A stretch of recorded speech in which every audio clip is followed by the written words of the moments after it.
Hello, my name is James Moeller, and today I'll be discussing Azevedo's chapter four, which is mostly on the transatlantic slave trade and its history. So before it, so what causes it, the slave trade itself, and the impact on Africa as well as on the Americas, as well as the treatment of the enslaved. So starting out, we have the Portuguese capture of Ceuta in 1415. It's on the Maghreb, so it's in North Africa. It's right next to right next to Gibraltar. It's across the Straits of Gibraltar, on the African side of Gibraltar, rather. So the Portuguese had long, with the rest of the Iberian nations, have been long doing the Reconquista, which won't end until 1492, with the conquest of Granada. But that's not what I'm talking about today. The Portuguese instead had captured Ceuta, which is the first, or at least in their minds, it would be like the first offensive action against Muslims, because in their mind the Reconquest was the Christians reconquering their territory in Iberia that had been conquered in turn by the Umayyad Caliphate. Um, but that's, again, not really what I'm discussing today. It is important to note that people try to demonize this, I guess. I wouldn't say demonizing isn't quite the right word. But the important notice here is that the Moroccans that they captured the city from were slavers. The Maghreb, especially, throughout most of its history, were the Barbary pirates. So they would just take over a ship regardless of who was on it. If they were Christians, they would just impress them, enslave them into their fleet, and that was just how they operated. So regardless of a treaty or alliance or whatever, they would just impress you into their military, which is something that the United States would later go to war with them over in or rather, the first war the United States ever went into war with another nation after the revolution was with the Barbary pirates in the 1790s. But again, all that is relevant, but not what so the essential focus of this presentation is supposed to be on. So Pope Nicholas V issues a papal bull, which is called Dume Diversus. My Latin's a bit rough. Which, in any case, so papal bull, in case you didn't know, was basically it's basically a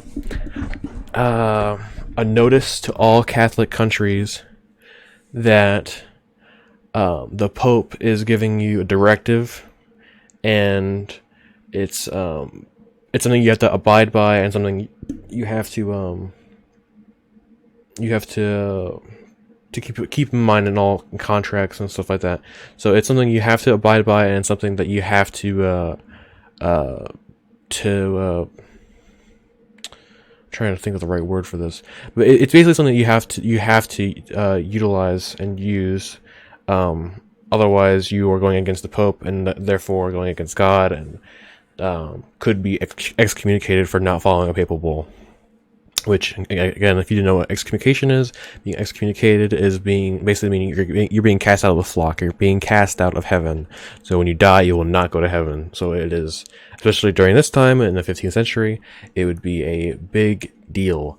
Not only is that also the case, but for excommunication, so to give further context as to why this is just so important, especially the papal bull, excommunication is not only your spiritual life being damned, but your material life as well, because the entire feudal system relies on a lord and the subject. So the king, being the ultimate lord, would have lesser lords underneath him, and so on and so forth, until you get down to the serfs, which are basically just proto slaves. But the binds the stuff that binds this whole system together is all religious. So if the Pope excommunicates someone, the Pope is severing them, saying that your Lord, your King, is so immoral or is just against God, and thus no longer is you no longer have to serve him, because serving him is serving against God, and thus you have the opportunity to overthrow him, and this would happen to certain lords that or attempted anyway, that were excommunicated throughout the medieval era. But getting back on topic, so the Pope Nicholas V would issue two different papal bulls in the 1450s. I believe the first one was in 1452, and the second one was in 1455, which is all about the Saracens and are the unbelievers and the pagans. Saracens is a old Crusader term. Been old by this time as well, actually, because the Crusades have been over now by almost 100 years, but the Crusades started in the late 10th century, so they'd be over 200 years old by this point. But the Saracen is just another word for a Muslim. And unbelievers, I'm assuming, would just be atheists, although there really weren't atheists at this time. And then pagans would just be people that would have just had really old sort of totemist beliefs. So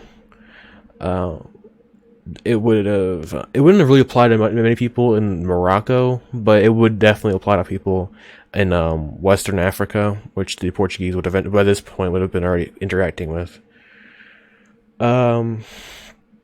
So, right, these two peoples, going back to this again, was to convert by the sword, so the right to conquest North Africa, as well as the rest of Africa. But North Africa in particular, in regards to Portuguese anyway, at this time. As well as to enslave them, so that it gave them the right to enslave them. And the second papal bull was an affirmation of the supremacy of Europe over the rest of the world. So Europe was the heartland, or not the heartland, but it was like the crown, or whatever you want to call it. Was only because it's where Christianity thrived and was the heart of the beating world, or whatever you want to call it.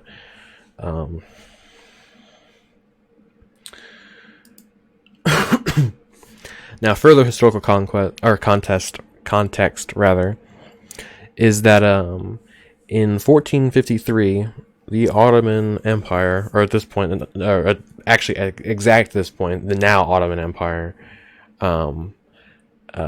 conquers the Eastern Roman Empire, also referred to as the Byzantine Empire. Prior to their fall, for hundreds of years, the Byzantine Empire was able to was the one that facilitated Asian luxury goods to European markets. So you've heard of the Silk Road, and the Silk Road brought spices and other luxury goods like silk from China through India, which were they would get spices in India, and silk and porcelain from China.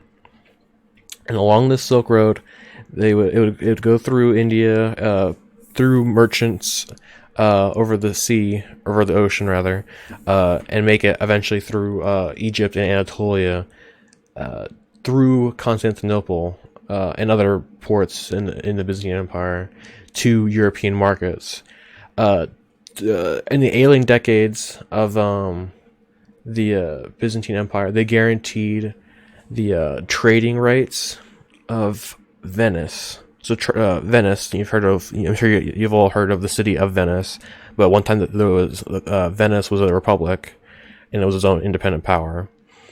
And the merchants of Venice were incredibly renowned for their luxury goods, and these luxury goods were brought to them, or they got them rather from the Byzantine Empire, which who in turn got them from India and the rest of the Silk Road. Now, with the destruction of the destruction of the Eastern Roman Empire, the Ottomans were now in power, and they revoked Venice's exclusive trading rights, which means that no one was getting these trade goods anymore at a more reasonable price. Now, Venice was getting them at a certain price, and they'd hike up the prices, of course, and then to sell them at a even larger profit. But now the Ottomans, because these non-Muslims were trying to get these goods, were taxing them heavily, and as a result, the European powers were desperate to try and find a way to satisfy their need for these material and luxury goods without having to pay the exorbitant tariffs and taxes that the Ottomans were forcing them to pay. Now, again, for a little aside from some more historical context, because I like, I'm a classical major, so I really like this kind of stuff. Now, of course, this isn't really classics at this point, but it is still the Roman Empire, and that's my focus. Now, the fascinating thing is that people, or rather, at the time, they were, people will call the Byzantine Empire the Greek Empire, which is kind of a misnomer, but not really, because they didn't speak Latin anymore; they spoke Greek. So the Sultan Mehmed II, right? He didn't conquer the Greeks of Constantinople and the rest of what we call now modern day Greece. He conquered the Romans, and they would refer to them as Romans. So he would come to call himself the Sultan of Rome, rather, which was a bastardization of Rome or Roman. And so he was essentially trying to claim himself as the new Eastern Roman Emperor, not in like practice, but more in just prestige. So that it was that was his title. He was now the Eastern Roman Emperor. He conquered them, and he was now his and his descendants, which is really something I find really fascinating. I thought it would be people would enjoy that. I think I just talked about this. Perhaps I shouldn't have done, or whatever. Really quickly, though. This is a famous painting of Mehmed II, so that's him right here, riding into Constantinople after he conquered it. So I thought these paintings are really good, and that they'd be nice to show. So this is another famous painting of Venice when it was a republic. This is during the Renaissance, I'm pretty sure. So again, after 1453, the Ottomans enact harsh penalties on trade goods, and so this forces specifically the kings of Portugal and later Spain, but at this point they would have still been considered Castile and Aragon, to venture out into the ocean to try and find a new way of getting to India, to the luxury goods that would circumnavigate around the Ottomans, or circumvent the Ottomans.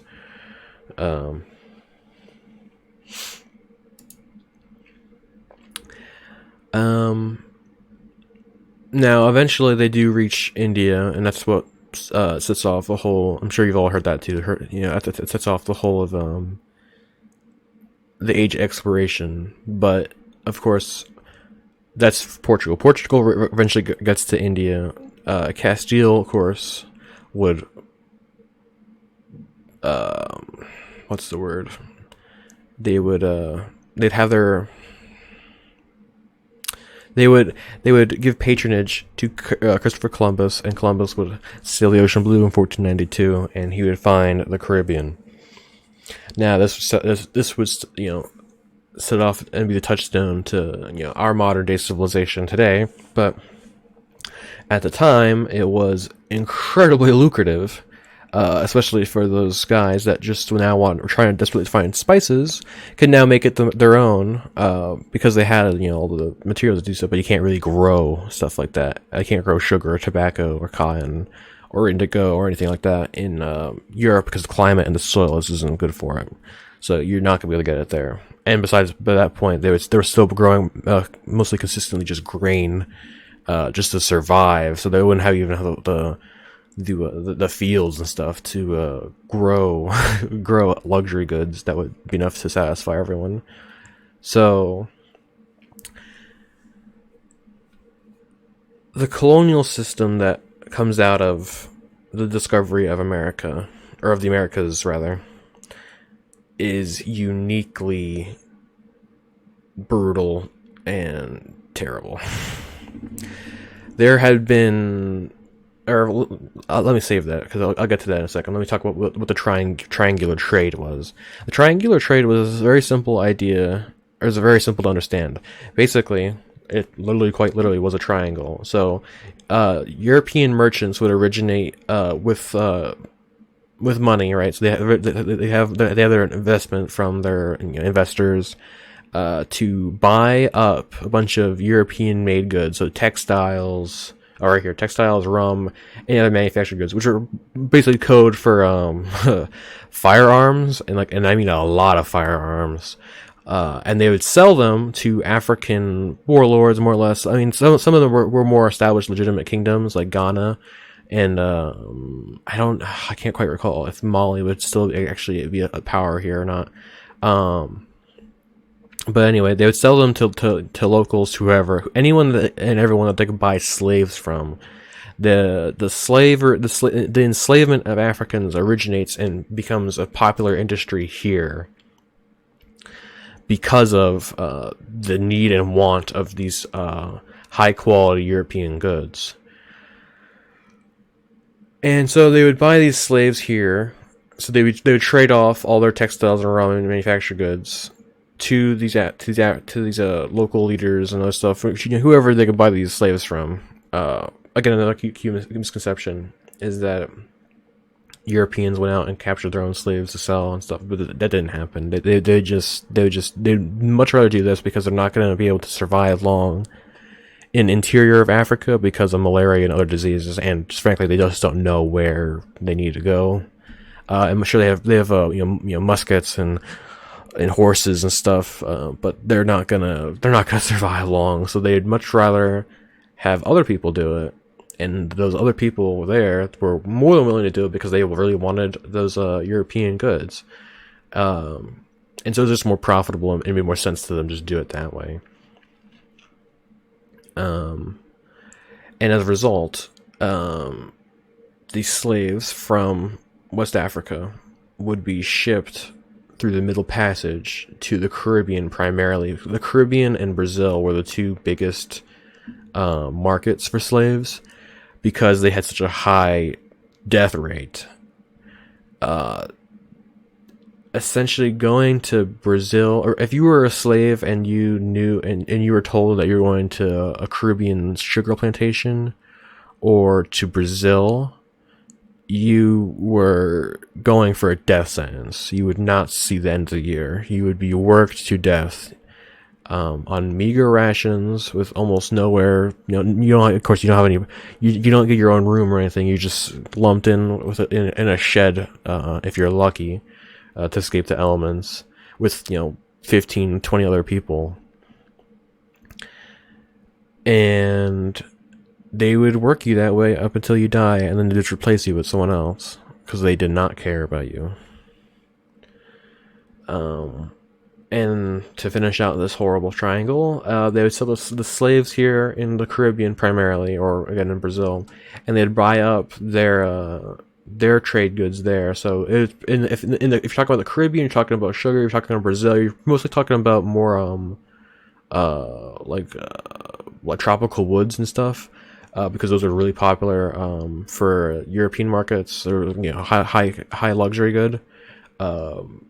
Later, it would become when you have when the South becomes more established, you'd get more tobacco and cotton. But in like the early, or rather in the late this becomes more of a thing in the late 16th century and early 17th century, or rather tobacco and cotton. But the first real cash crop that occurs it occurs one in the Caribbean, and it's sugar. Sugar is the big seller because everybody wants sugar. Tobacco is famously what makes Jamestown profitable. And later cotton would take hold as the thing in the South, and that's because of the textile industry, and especially in the northern United States, but especially in the United Kingdom. Excuse me. And then because of this trade was so long and so expensive, typically by the time merchants would only do this trade maybe once in their lifetime, just because of how lucrative it would be. By the time they got back to Europe and sold all the goods they'd brought back from the Americas, they would have more than enough money to satisfy themselves and their crew for the rest of their lives. So I don't see many people wanting to do this trip more than once, especially because they're talking about probably a good couple of years basically to do this, and it wasn't easy. I wouldn't. It was definitely we're talking wooden boats and praying really hard you don't get wiped out by a tropical storm doing this, which again goes to the human element of this, where they didn't care about the African slaves that they were shipping there. They only sell them as property. So this is the voyage. So again, we're talking right about this passage right here, the middle passage, the passage of African slaves to the Caribbean and Brazil, and later the southern United States. So this is how they would be packed in like this. They'd just be packed in, almost on top of each other. They did not care about these people. They did not view them as people. In fact, they just saw them as not even animals. Like being viewed as an animal at least affords you some kind of like, I don't know, like it's even horrible to talk about it like that. Like these people were seen as property. They did not care. They would cut off your ear to make a point to someone else. And it wasn't even because you did something wrong. It's just because they're like, oh, I really don't care, and they just rip off your ear or whatever because they don't care. It's so hard to like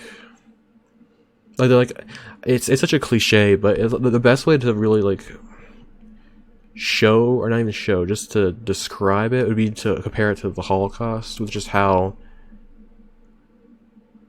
the lack of human empathy and a lack of caring about another person. So you're talking millions of people being forcibly sent from their homeland to a place that they've never been, and they will never go back. They will never see their families again, and they will die in the tens of millions just crossing the Atlantic Ocean from malnutrition, starvation. Disease is super rampant, and in some cases suicide, where they're able to get out of their chains or their bondage, and they'll just jump into the water and kill themselves because they would rather be dead than go on living like that. In which case, I personally can't blame them. I mean, like, how could you? Like, how I can't personally. I can empathize with that.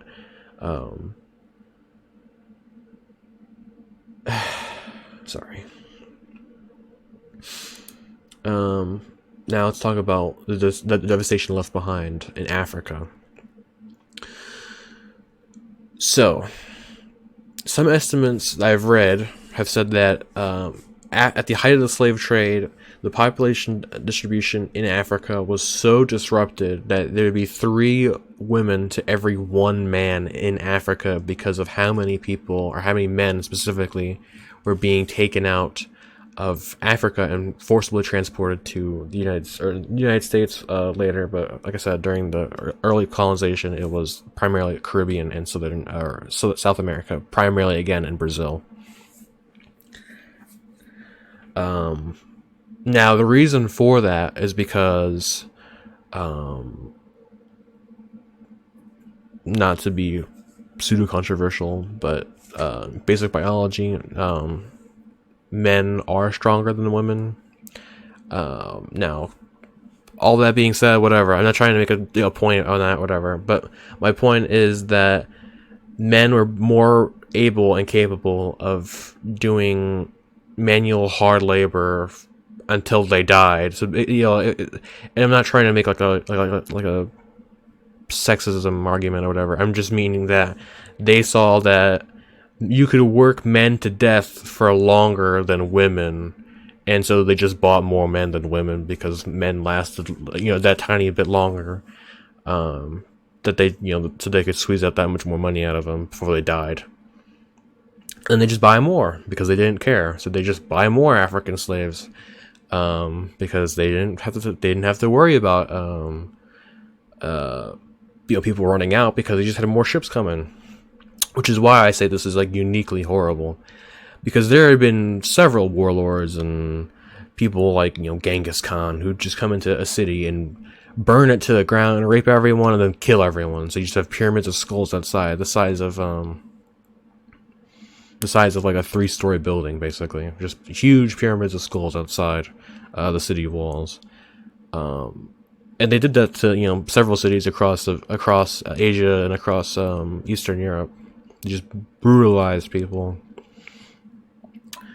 And there's been other people that have people enslaved. The Romans are really good for that. Just enslaving people and not caring about them and brutalizing them. Excuse me again.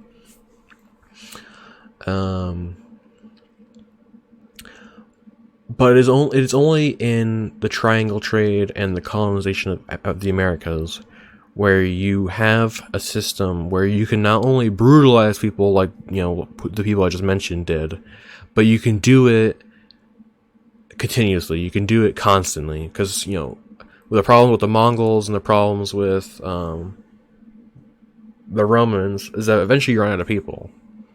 They didn't have the industrial system to continuously farm people out and get them to keep working at the level that they had been working people to, because you just run out of people.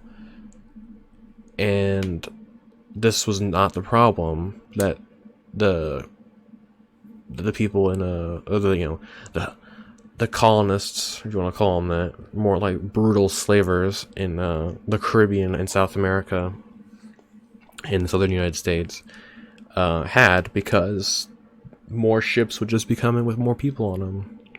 So you just work them to death, then to go to the slave market and buy more. It's not like it's just one big ship, whatever. It's countless fleets are doing this. So you really don't have a problem with getting more slaves because you don't need to worry about it. Because everyone's trying to cash in.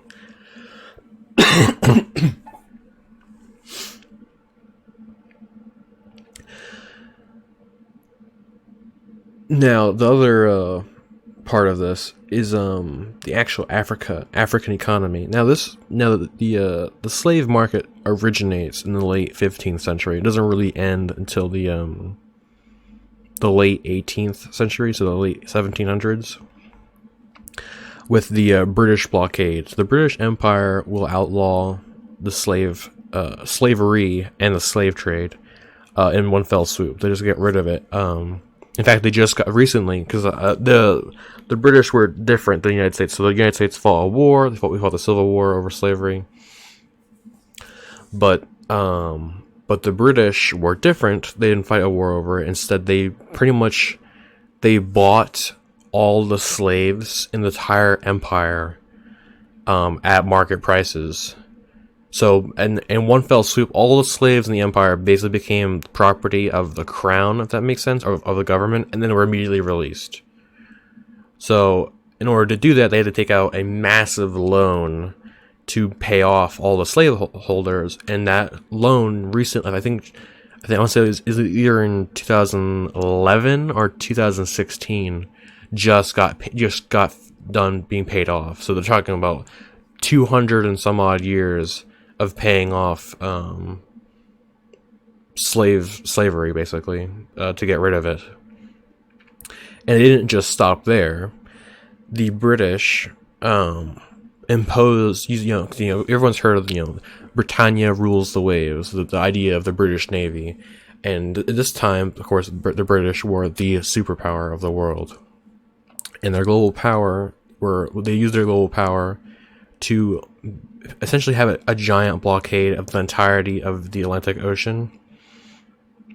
And their one and sole mission was to stop all slave ships. So if a ship bearing slaves was headed to to South America or to anywhere, and a matter of fact, it doesn't matter if it was the United States or Caribbean or Mexico or it was not Mexico at the time, it would have been a colony of Spain, or anything like that.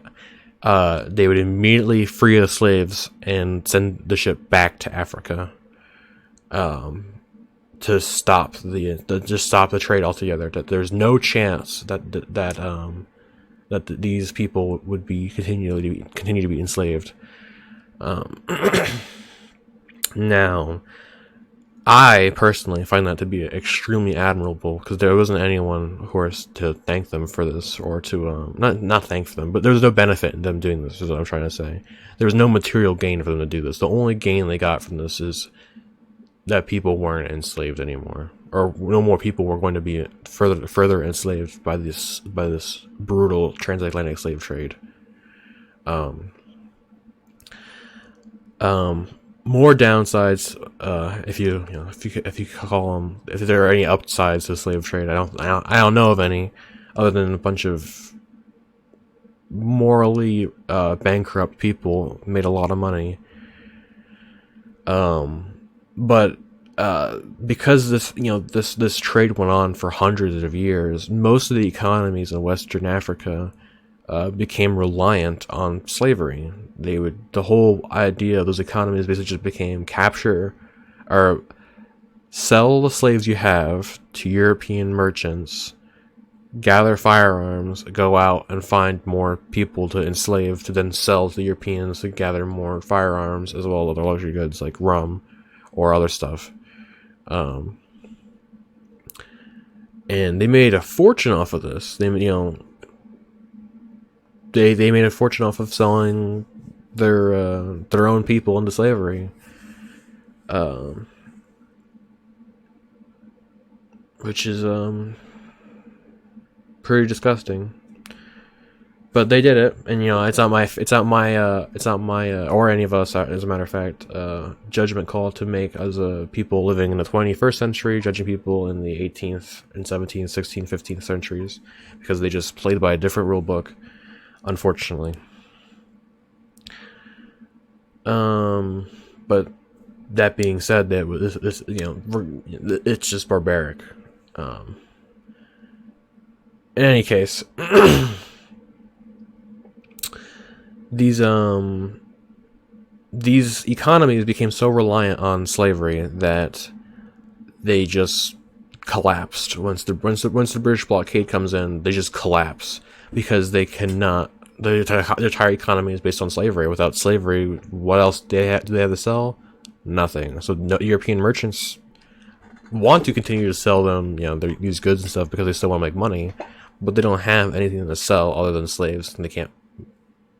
Some try, obviously. In the last reported slave ship from Africa not in the United States, but in America's period, the entirety of America was in something like 1853, I want to say, something like that. Either 1853 or 1873, I can't quite recall. And that's like that was like the last one, and just one ship. It wasn't like a fleet, like I was saying earlier. Excuse me. And it is so these entire kingdoms and stuff that have been rooted around this completely collapse, and that further plays into the destruction of Africa. So not only did they have a complete population collapse with so many men being ripped out of their continent, but then they also, on top of that, face entire economic collapse due to the entirety of the economic sector completely collapsing and falling apart, because now the primary good that was they were being exploited for is no longer profitable to, or needed, whatever you want to say, or wanted rather. It's no longer a demand, if you were to use the correct economic terms for it, I suppose. And on top of all of that, now you have all these tribes that have been warring against one another for slavery and selling each other into slavery, now brutally hate one another because of this treatment by one another, brought on by Europeans trying to take slaves. And so now you have all this is just compounded and compounded and compounded, and to just they cannot develop. They just stagnate and decline because there's nothing, or rather, because the entire house is stacked against them. They can't do it. They can't escape it. It's just they're just stuck like that, and it doesn't help. But of course, that they immediately then start colonizing Africa itself. So not only have you brutalized them by seizing all these people from them, and then building up their economies just to destroy that, and then also making them all hate each other. You're now on top of that gonna throw in, now we're just gonna be here permanently, and we cannot even let you farm your own land. You're not even gonna be entitled to the land that you and your ancestors have had. It's now ours, and you get the privilege of being on it, and you don't have any rights, and you have to pay taxes, and you die if you get out of line. Or in the case of the Congo, you get your hands cut off, and you get to watch your children die brutally. Such a nice topic. Such a nice topic.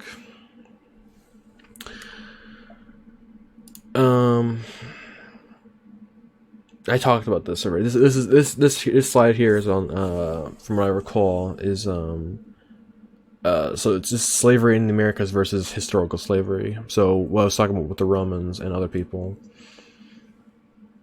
is that the industrial scale of slavery is what is the true devastating factor.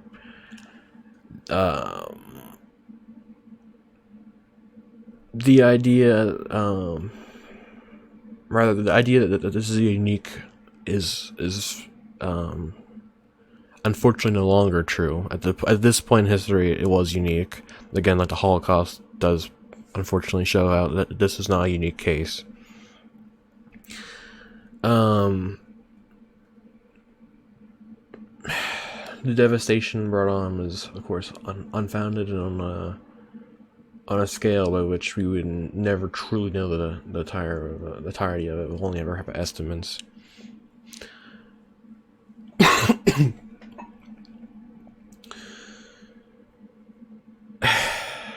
And it is they were worked to death, and they didn't care. They were their personal property. They were like a pencil to them. They didn't care. They just or a piece of furniture, I guess. They just didn't care. And I'll leave you with these last questions.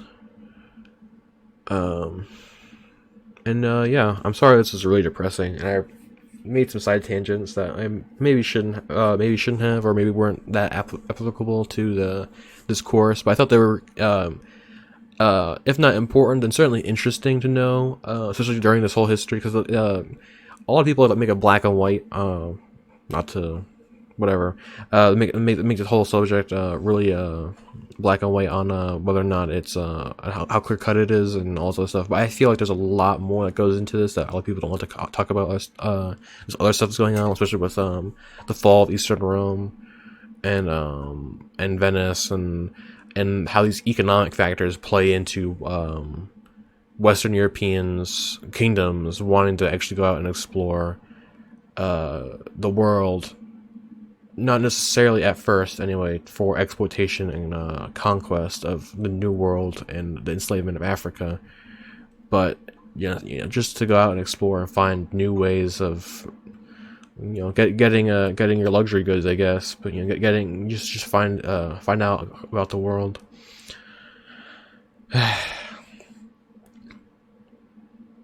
Yeah.